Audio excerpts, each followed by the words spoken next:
Halo, selamat malam saudara. PDI Perjuangan dalam konsolidasi hari ini menegaskan Presiden Jokowi dan Ganjar Pranowo adalah sehati. Sekjen PDIP lewat pantun menyindir pihak yang mengklaim dekat dengan Jokowi. Apakah Ganjar sudah mendapat dukungan penuh Jokowi? Kita juga akan membahas soal potret sekolah rusak di Kabupaten Kuningan yang mengancam keselamatan siswa. Saya Friska Clarissa. Inilah Sapa Indonesia Malam.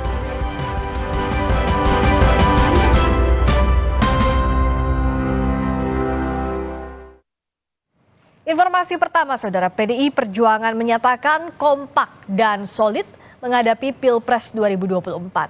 PDIP juga menyebut bersatunya Jokowi dan Ganjar akan membuat calon lain iri. Capres PDIP, Ganjar Pranowo, juga menyebut dirinya, Megawati, Jokowi, dan Ganjar Pranowo sebagai kesatu paduan. Pemimpin itu tidak hanya sekedar berjanji, harus kaya prestasi, tampilkan narasi kemajuan negeri.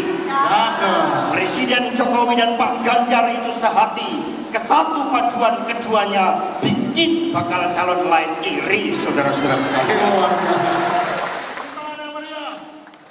Pantun yang disampaikan Sekjen PDIP Hasto Kristianto jadi penegasan PDIP jika Presiden Joko Widodo dan Ganjar Pranowo punya visi yang sama.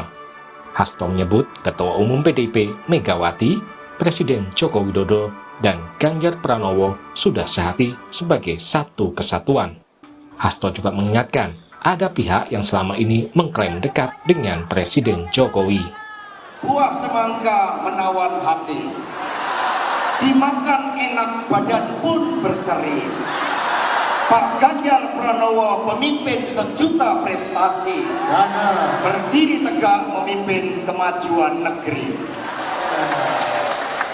Itu besar, karena ada yang mengklaim dekat sama Presiden Jokowi. Padahal inilah kesejatian bahwa yang namanya Presiden Jokowi dan kemudian Pak Ganjar satu kesatuan, IKN beres. Karena itu sejak digagas oleh Bung Karno, kemudian hilirisasi beres akan dilanjutkan. Kemudian berkaitan Indonesia yang berdikari di bidang ekonomi, itu beres akan dilanjutkan oleh Pak Ganjar.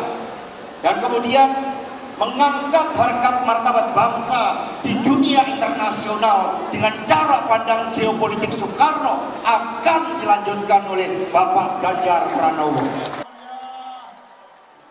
Sementara bakal calon presiden Ganjar Pranowo menyebut Megawati merupakan guru politiknya, sedangkan Joko Widodo adalah mentornya di bidang pemerintahan. Bu Mega adalah guru politik saya. Pak Jokowi adalah mentor pemerintahan yang saya ikuti. Dua orang ini adalah kader terbaik kita. Dan keduanya, termasuk kita semua, semuanya membawa seluruh pemikiran-pemikiran politik Bung Karno. Semuanya, tanpa terkecuali. Maka Bapak Ibu, dua kekuatan yang sudah dipersatukan ini kita pelihara. Jakarta saya yakin punya caranya sendiri untuk menggait itu semuanya. Kedekatan Presiden Jokowi dengan sejumlah tokoh memicu spekulasi publik, termasuk momen kebersamaan Jokowi dengan Prabowo Subianto, menteri di kabinetnya di berbagai kegiatan. Dalam acara puncak musyawarah relawan pendukung Jokowi beberapa waktu lalu, Jokowi juga belum mau mengungkapkan dukungan politiknya. Ia meminta relawan agar tidak gerusa-gerusu menentukan dukungan pada calon presiden. Itu bagian saya untuk memberikan bisikan kuat kepada partai-partai yang sekarang ini juga koalisinya belum selesai. Jadi kalau saya ngomong sekarang untuk apa? Itu yang namanya strategi, ya itu. Jangan tergesa-gesa, jangan gerusa-gerusu, jangan pengen cepet-cepetan, karena Belanda masih jauh. Ganjar Pranowo saat ini telah diusung sebagai bakal capres oleh PDIP dan P3. PDIP menyatakan jumlah parpol pendukung Ganjar akan bertambah setelah Ketua Umum PAN Zulkifli Hasan menemui Megawati kemarin. Tim Liputan, Kompas TV. Bagaimana memaknai pantun politik yang disampaikan Sekjen PDIP Hasto Kristianto? Kita akan bahas bersama pengamat politik dari Universitas Paramadina Ahmad Khairul Umam. Mas Umam, selamat malam, apa kabar? Selamat malam Mbak Priska, kabar baik. Kalau pantunnya Sekjen PDIP, Mas Hasto yang sebut Jokowi Ganjar sudah sehati ini maksudnya apa? Dan baca pres lain akan iri. Kalau Mas Umam baca, mengarah ke siapa nih? Ya, kalau klarifikasi dari teman-teman di PDIP itu sifatnya adalah sekedar untuk menghangatkan suasana. Tetapi kalau misal kita sekali lagi kemudian cermati konten dari pantun yang disampaikan oleh Pak Hasto, maka sebenarnya pantun itu memiliki muatan serangan sekaligus sentilan terhadap kekuatan yang selama ini mengklaim memiliki kedekatan dengan Presiden Jokowi. Nah, dalam konteks ini kalau misal kita cermati, diakui atau tidak, maka elemen yang berpotensi diserang atau disentil oleh pantun Pak Hasto adalah dari kelompok Pak Prabowo Subianto. Karena bagaimanapun juga meningkatnya elektabilitas Pak Prabowo, kemudian bagaimana kedekatan yang dibangun oleh Pak Prabowo sendiri dengan beberapa momentum pertemuan belakangan ini, diakui atau tidak, memberikan insentif elektoral yang cukup signifikan. Nah, oleh karena itu, upaya yang disampaikan oleh Pak Hasto bisa dimaknai sebagai sebuah upaya mengkapitalisasi Presiden Jokowi sebagai bagian dari keluarga besar PDIP, sehingga kemudian tidak menjadi bahan rebutan dari kelompok-kelompok atau elemen capres yang akan maju di 2024 mendatang dari luar PDIP. Nah, oleh karena itu, PDIP mencoba untuk mengandangi ini, mengkapitalisasi ini sekaligus untuk mengkanalisasi supaya kemudian leverage atau insentif elektoral yang menjadi bagian dari basis pemilih loyal Pak Jokowi tetap bisa berada di kandang banteng, bukan di kelompok yang lain. Mas Umam melihat ini efektif atau tidak langkahnya? Karena kan berturutan. Kemarin Mas Ganjar juga ketemu dengan relawan Jokowi, mengatakan bahwa dua komponen utama, parpol dan relawan bersatu memenangkan Pilpres. Saat ini pantun Mas Hasto juga arahnya ke sana, meskipun dikatakan oleh PDIP hanya menghangatkan suasana. Tapi efektif atau tidak ya untuk istilahnya Mas Umam tadi mengandangkan begitu elektoralnya Jokowi ya ke kadernya, ke PDIP, ke Ganjar? Ya, diakui atau tidak, memang soal efektivitas itu menjadi sebuah tantangan tersendiri. Karena bagaimanapun juga di lingkup lingkaran internal pemerintahan saat ini, ada tendensi atau kecenderungan terjadinya faksionalisme dalam konteks koalisi. Memang satu entitas yang kemudian direpresentasikan oleh PDIP dengan mencapreskan Pak Ganjar Pranowo bisa menjadi satu alternatif yang kemudian didukung oleh Pak Jokowi. Tetapi diakui atau tidak, ada elemen-elemen yang lain yang justru juga menyampaikan aspirasi untuk mengajukan alternatif lain. Dalam konteks ini adalah Pak Prabowo Subianto. Oleh karena itu, diakui memang ada semacam kecenderungan faksionalisme, dan yang menjadi hal yang kemudian perlu kita cermati, ada juga yang kemudian berspekulasi dari langkah strategi, termasuk juga pola komunikasi yang disampaikan oleh Pak Presiden Jokowi, di mana beliau misalnya meminta jaringan relawannya untuk tidak gerusa-gerusu dan tidak menentukan pilihannya saat ini. Ya. Padahal bagaimanapun juga Pak Jokowi ikut mendeklarasikan Pak Ganjar Pranowo dalam forum di PDIP. Kemudian kita tahu rangkaian bagaimana putra-putra beliau, Mas Kaisang, Mas Gibran, secara diakui atau tidak, itu adalah sebuah ekspresi dukungan secara tidak langsung kepada seorang figur Pak Prabowo Subianto. Dan sekali lagi, hal itu direspon begitu cepat oleh PDIP dengan memanggil Mas Gibran, dan kemudian memang betul tidak ada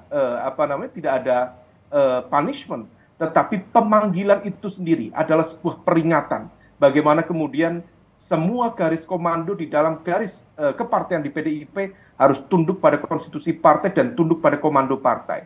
Nah, oleh karena itu memang masih ada kemungkinan terjadinya pembelahan di dalam konteks dukungan. Bisa saja Ya. kemudian secara fatsun politik Pak Jokowi tetap berada di PDIP, menunjukkan sikap kepatuhannya kepada PDIP, Mau tidak mau tetapi begitu ya? bukan berarti kemudian tetapi bukan berarti kemudian elemen-elemen di sekitar Pak Jokowi yang direpresentasikan oleh partai-partai seperti Golkar, PKB, termasuk juga Gerindra plus PAN sendiri yang sudah bertemu. Sebelumnya Pak Ganjar menyampaikan akan ada dukungan dari partai politik, ternyata juga masih dalam konteks pola komunikasi diambangkan di sana. Nah, disinilah yang kemudian perlu dicermati lebih lanjut. Sepertinya masih dalam ruang yang penuh tidak kepastian. Nah, dan bisakah dikatakan Mas Umam bahwa PDIP tidak sama dengan Jokowi? Iya, PDIP memang Jokowi memang identik dengan PDIP. Karena bagaimanapun juga beliau mendapatkan political endorsement terkuat adalah dari PDIP. Tetapi kemudian ada satu kecenderungan di mana kemudian dalam proses komunikasi politik di dalam internal partai-partai di pemerintahan ada gap komunikasi di sana. Di mana kalau misal kita cermati sejumlah informasi spekulatif, Mbak Friska, menyatakan bahwa ada rasa di kalangan partai-partai di pemerintahan bahwa seolah ada kekuatan yang mendominasi, ada kekuatan yang memonopoli dalam konteks pembagian kekuasaan. Dan itu disampaikan oleh partai-partai tersebut dan kemudian menjadi bahan materi evaluasi di dalam konteks koalisi saat ini. Oleh karena itu kita bisa cermati, koalisi pemerintahan saat ini mengalami polarisasi di dalam konteks dukungan capres. Dan ini adalah sebuah tantangan tersendiri dan menghadirkan sebuah koalisi besar yang mereplikasi pihak-pihak yang selama ini mendukung Pak Jokowi tampaknya menjadi sebuah tantangan yang cukup berat ke depan. Dan bisakah dikatakan bahwa terbaginya suara pendukung Pak Jokowi ini akan dirawat sampai nanti Pilpres? Karena kalau kita lihat arahnya kan keberlanjutan tentu yang dituju, begitukah? Iya, tentu dari gerbong pro pemerintah akan terus menarasikan sebuah wacana pro keberlanjutan, pro status quo, dan itu nanti akan berhadapan secara diametral dengan kekuatan koalisi yang menggunakan narasi pro perubahan.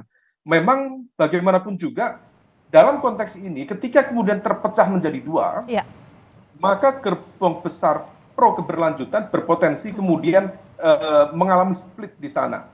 Masing-masing akan mengklaim sebagai bagian dari yang melanjutkan kepemimpinan Presiden Jokowi, yaitu Pak Ganjar sendiri dan juga Pak Prabowo dengan partai-partai pendukungnya.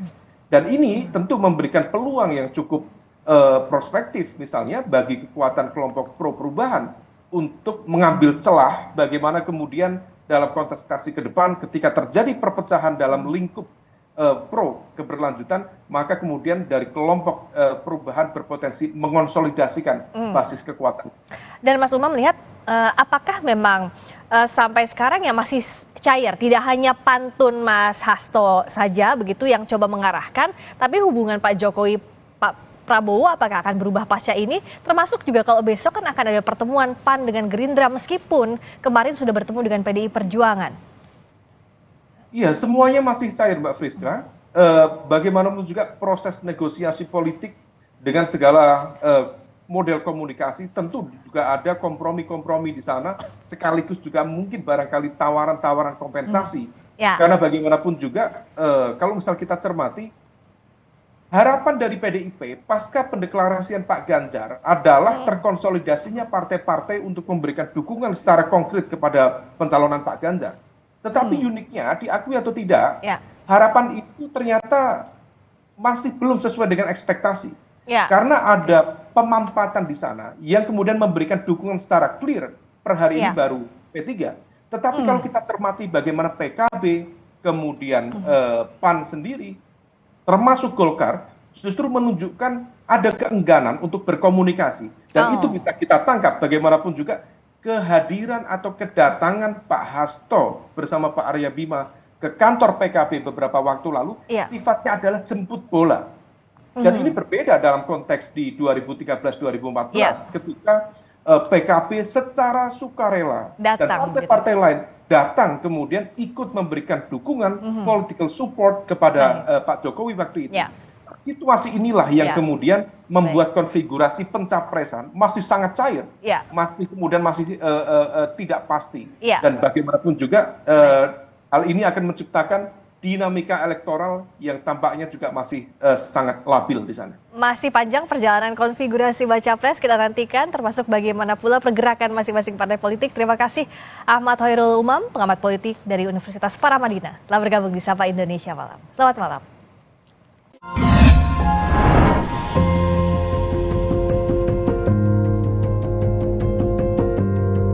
Kompas TV, Rumah Pemilu.